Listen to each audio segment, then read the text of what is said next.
Hello, my name's Ian Williams. I'm a doctor and comics artist in the UK. I'm based in Brighton.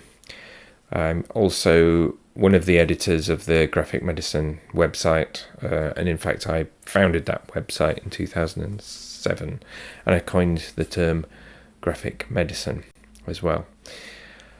I'm going to talk in this initial talk. I'm going to talk about the birth of graphic medicine, or how the graphic medicine movement started. Obviously, this is a very subjective account because it's from my perspective, and it's also a very Anglo-centric account, as in, this is what happened in English-speaking countries. So I'm going to keep these talks fairly short so that they're easy to absorb and easy to dip in and out of. And I'm going to give a PowerPoint presentation as part of this talk. So I will start that now. Okay, so how was graphic medicine born? How did graphic medicine start? I'm sorry that this is in English. I would love to be able to speak Spanish, but I can't. So in 2005, I was a rural GP out in the countryside in Wales. I had been to art school after medical school, and I developed a side career as a painter and a printmaker, and I had some success with that. I exhibited fairly widely. I sold work through a gallery in Cardiff.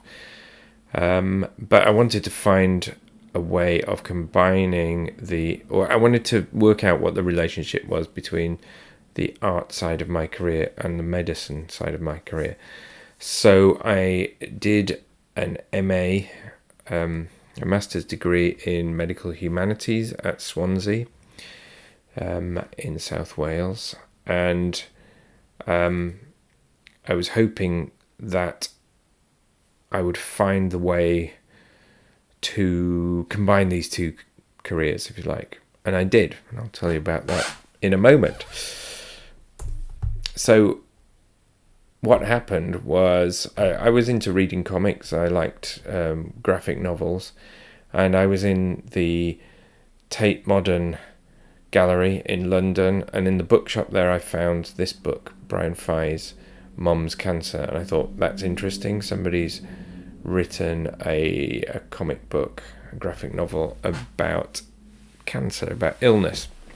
And I bought it and read it and liked it, and then I started to look for other books that might have a similar theme, because I thought, well, maybe I can write about this for my dissertation as part of my MA.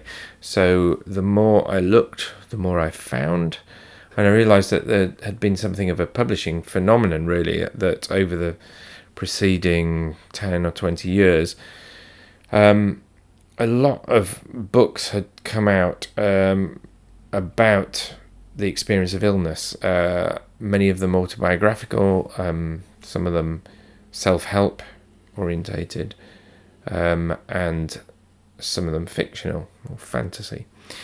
So I wrote this MA dissertation, but before, actually, I read all these graphic novels, and I had so many notes that I'd made towards doing the dissertation, that I decided to set up a website, and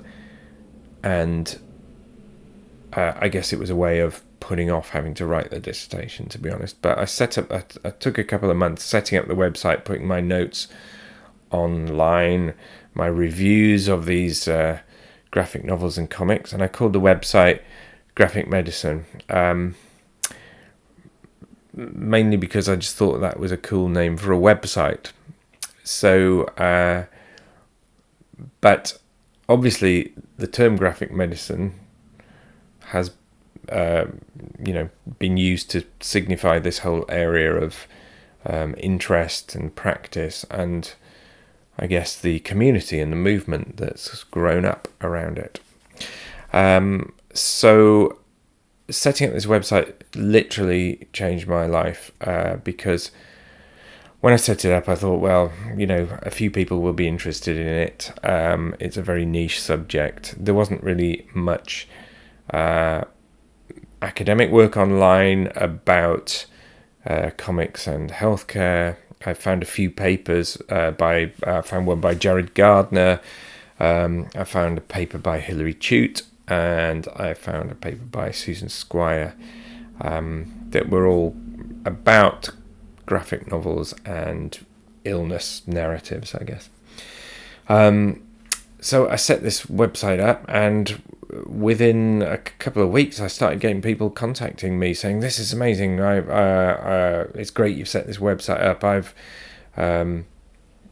I'm working in this area. I've teaching medical students using comics, or I'm making comics about healthcare.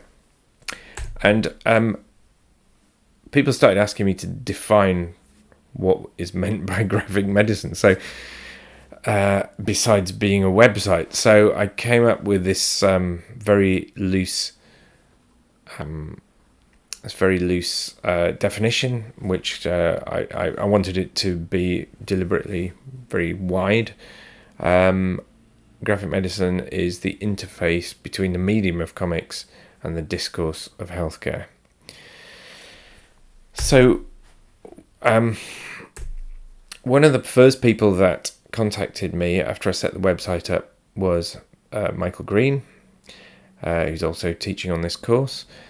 And he said, I have just set up this course. I'm teaching medical students. We're reading comics and then we're discussing them. And then he was getting medical students to make comics as well. So Michael and I started a conversation. And at that point, we didn't know that at that very same time in Chicago, MK Serwick, who's also teaching on this course, was making comics about her experience as a nurse in an HIV hospice. And MK got in touch. And MK had also done an MA in literature and medicine. So this little community started to build up. We started to correspond regularly. Michael introduced me to Kimberly Myers and Susan Squire, from Penn State University. I felt that the group of us should stake our claim, if you like, in this area by organising a conference. And I volunteered to head the I suggested that we should have it in London, and I headed the organisation of that conference, which took place in June of 2010 in the Senate building in Senate House in London, which incidentally, I'm not a superhero fan, but Senate House was used in one of the Batman movies as to represent Gotham City Town Hall, I think, although that wasn't why we held it there. It was just a cool place to have it, I guess. And we thought that well, maybe we'd get about 25 people there, but we had a capacity of 75, and it sold out. And people came all over the world. People came from the United States, from Canada, from Hawaii. People came from Japan and from Europe and from Scandinavia. And it was just incredible. There was this just incredible buzz there. And incidentally, just before the conference, Michael Green and Kimberly Myers had written this article which appeared on the front cover of the BMJ, the British Medical Journal, using the term graphic medicine. And so this kind of really catapulted graphic medicine, if you like, into kind of more mainstream academia and healthcare, and put it on the map. We started organising conferences. I'm doing a separate little talk about the conferences that we've had, but we have had conferences every year since 2010, apart from 2020 when the pandemic stopped us having a conference. But we started organising conferences that alternated between the UK and the United States and Canada. And they have been a tremendous success, and every conference has been absolutely marvellous. Another 5 years down the line, a group of us, a group of 6 of us, wrote the Graphic Medicine Manifesto to lay out what our ideas were surrounding this field of study. And people ask, what is graphic medicine? Well, I guess graphic medicine, it's the website, obviously. It is also an area of study, an area of practice. But most of all, it's the community that has built up around this area. So it's the people that come to the conferences, it's the people that make comics. And it has been a very inclusive community. You don't have to pay to join or anything if you identify as making work that comes into this general area, or you're studying it, then you are part of graphic medicine, you're part of the community. There have been a number of exhibitions relating to graphic medicine. This one at the National Library of Medicine in Bethesda was organised and designed by Ellen Forney, who wrote Marbles, and this was extremely successful, toured around many libraries in the States. Incidentally, also in 2018, we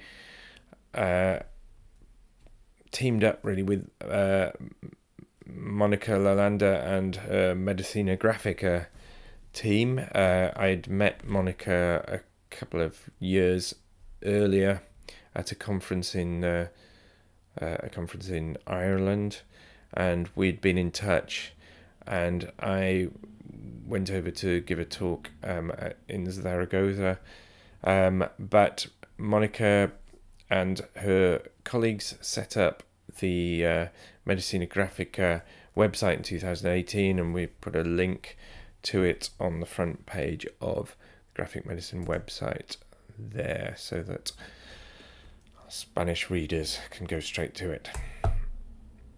In 2019, we formed the Graphic Medicine International Collective. We'd been thinking for some time. We had a kind of a loose steering committee, I suppose, that advised on the conference organisation, and we had debated for a number of years whether we should formalise this into some kind of institution or a collective or a cooperative or whatever. So and there had been some debate whether if you formalise something, you might ruin it, you might kill it. Graphic medicine was kind of working without any formal organisations, but we felt that we should form some sort of organisation so that we could hold a bank account, so that we could give financial help to people making comics, so that we could hold money to help with the conferences. So yeah, we got together in Pennsylvania in 2019, and we hammered out the rules and regulations, if you like, of this committee, and we formally registered as a not-for-profit organisation registered in Pennsylvania in 2019. And it's GMIC, as we call ourselves. We meet once a month via Zoom. We talk about what we're doing. We talk about organising the conferences, and it's been a very enjoyable thing to be part of. In 2019, we also had a conference at .md, which is the Irish conference organised by Ronan Kavanagh and his team, and it was at .md that when it was held in Dublin, that I first met Monica. We had an exhibition in 2019, which was very successful, and now that exhibition has just been put online for everyone to see, and that can be accessed via the Graphic Medicine website. And this year we are launching the inaugural Graphic Medicine Award using money that's been very kindly donated by Nancy and Herbert Wolfe. These are the parents of Kevin Wolfe, who is our reviews editor at the website.